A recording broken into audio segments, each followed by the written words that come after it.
يلا ابوي وشي اكيد على المايك المتحدث والمتكلم عنكم القائد زنزال الديري، وهاي البصمة تصعد على فراخات البرامج طايق شلع.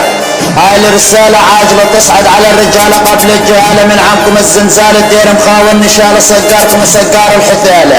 وهاي الرسالة على فراخات البرامج طايق شلع محشوم من هالخوي والطلع محصوركم عن الزنزال الدير السبع. ولك انتو كلكم حدث وفروخوا كفوكم تلميذ يتعلم من السرسر وبعدين يتلزق بينا قصد الشهرة. ولك حنا سباع دير الزور كلها حلمها تصير مثلنا ويدورون يصيرون من زلمنا. احنا فخر لسوريا والمحافظات تشهد لنا.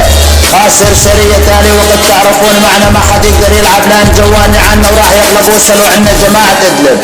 ولك حنا الابطال والاساطير وكبيركم وكفوكم حنا اللي علمنا شلون يطير. واحنا احفاد المثنى ابن الزفير. وهاي اسمعوه بذنكم الاثنين واني كلماتي اجمل من الاناشيد وقاني نور الزين.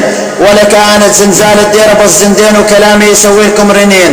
وهاي الرسالة من عمكم الزنزال الدير الصنديد وانا بكلامي ابد ما اعيد واخر بيكم يا التلاميذ.